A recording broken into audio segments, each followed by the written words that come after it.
Tanker घोटाले मामले में अब शीला दीक्षित तक जांच की आंच पहुंच चुकी है। इस बारे में उनसे बातचीत की हमारे संवाददाता अशोक सिंघल ने। वाटर टैंकर घोटाले की जांच के आदेश दे दिए गए हैं और शीला दीक्षित जो कि पूर्व मुख्यमंत्री हैं दिल्ली की, उनके ऊपर आरोप लगे हैं कि उस टाइम घोटाला हुआ था। बात करने के लिए हमारे साथ मौजूद हैं खुद शीला दीक्षित जी। शीला जी, आपके समय में एक घोटाला हुआ था, वाटर टैंकर घोटाला 400 करोड़ के करीब का। ये आरोप है केजरीवाल सरकार ने, जो कपिल मिश्रा मंत्री हैं, उन्होंने रिकमेंड किया था और एलजी ने उसकी जांच के आदेश दिए, एसीबी को जांच के लिए कहा है। नहीं, देखिए क्या आरोप लगे थे उस वक्त, तो कोई आरोप नहीं लगे थे। अब ये कौन है मिश्रा, मुझे नहीं मालूम क्या है, वो कर रहे हैं, कुछ कर रहे हैं, तो लेट इट कम आउट। जब आएगा वक्त तो मैं उसका जवाब दूंगी, क्योंकि मैं ही अकेली नहीं थी उसमें, सब होते हैं, ऑफिसर होता है, चीफ एग्जीक्यूटिव ऑफिसर होता है एक आईएएस का, और बीजेपी का भी मेंबर होता है उसमें, और एमसीडी के भी मेंबर्स होते हैं। तो सब हैं, तो कलेक्टिवली पहले देख तो लूँ कि कर क्या कह रहे हैं।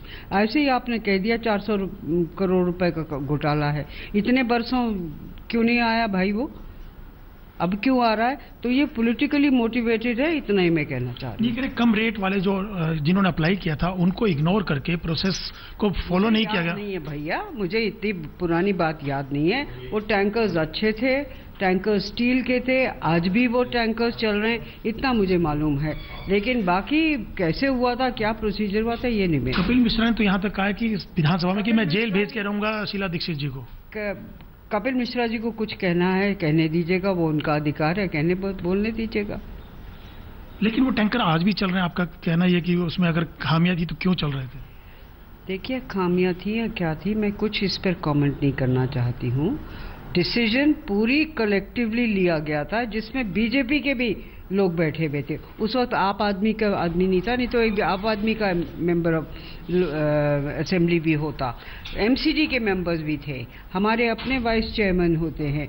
तो ये सब एक कलेक्टिवली डिसीजन लिया गया। आप मेरे ऊपर मिस्टर कपिल मिश्रा क्या करने की कोशिश कर रहे हैं? मैम, उनका ये कहना है कि एक फैक्ट फाइंडिंग रिपोर्ट आई है, जांच बिठाई गई थी, उसमें ये सब चीजें सामने आई। रिपोर्ट तो वो दे देना, एसीपी को देखने दीजिए, मेरे पास भेज दें, मैं बताऊंगी क्या है। फिर ऐसे नहीं। दीक्षित जी, एक सवाल ये है कि गोपाल राय के ऊपर भी आरोप लगे हैं, जो प्रीमियम बसें शुरू करने की बात थी उसमें, तो उसको लेके उनको इस्तीफा देना पड़ा। हालांकि वो कह रहे हैं कि हेल्थ ग्राउंड पे दिया, लेकिन 5 मंत्रालय आज भी वो संभाले हुए हैं। अगर हेल्थ रीजन होता तो 5 मंत्रालय क्यों रखते, ट्रांसपोर्ट ही क्यों जाता?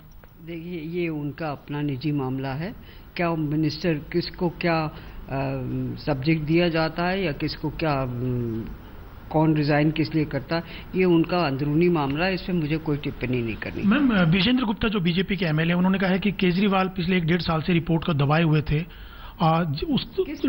जो ये फैक्ट फाइंडिंग रिपोर्ट थी टैंकर घोटाले की, वो भी दोषी हैं, उनके खिलाफ भी जांच होनी चाहिए। वो कैसे दोषी हो जाएंगे जब वो मेंबर ही नहीं थे उस वक्त? बाबा, आप आदमी पार्टी ही नहीं थी।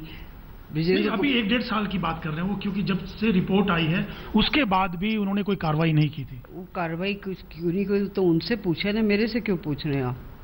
नहीं, लेकिन गोपाल राय जो की बात आ रही है शीला दीक्षित जी, कि उनको करप्शन के चलते इस्तीफा देना पड़ा, ना कि हेल्थ इश्यू, ऐसे सवाल किए जा रहे हैं बीजेपी की ओर से। सवाल किए जा रहे हैं ना, असलियत क्या है पहले ये तो पता करिए ना। नहीं, प्रीमियम बसों की मैं बात कर रहा हूँ। I know that, but I don't know anything about it. वो उनका अपना निजी मामला है, कौन किससे डिपार्टमेंट को देता है, कौन किसको लेता है, ये इनका अपना मामला है। हर डिपार्टमेंट में बदली हो गई तो आप यही कहेंगे कि करप्शन की वजह से हो रही है। लेकिन जांच को तैयार है, जो जांच की बात हो रही है। भाई, मुझे नहीं पता है, ये चीफ मिनिस्टर है मिस्टर केजरीवाल, ये उनकी जिम्मेदारी, वो करेंगे जो ठीक समझेंगे। अच्छा मैम, एक छोटी जो एक पंजाब में आपको भेजने की बात हो रही है, कमलनाथ के इस्तीफे के बाद, छोड़ने के बाद की 84 के दंगों में उनका नाम आया था, बवाल मचा था, कहा जा रहा है कि शीला दीक्षित जी को प्रभारी बनाया जा सकता है, आप जाने को तैयार हैं?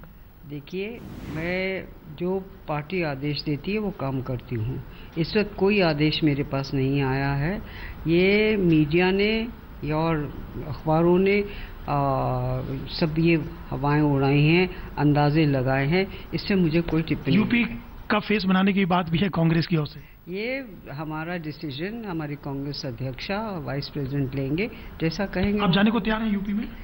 मैं, देखिएगा, पहले आए तो कुछ, तब तो मैं अपना माइंड बनाऊं। एक आखिरी सवाल, किस पार्लियामेंट्री सेक्रेटरी बनाए गए हैं केजरीवाल सरकार के द्वारा, जबकि कहा जा रहा है कि यहाँ पे एक ही प्रावधान है बनाने का? हाँ, तो ठीक तो कह रहे हैं।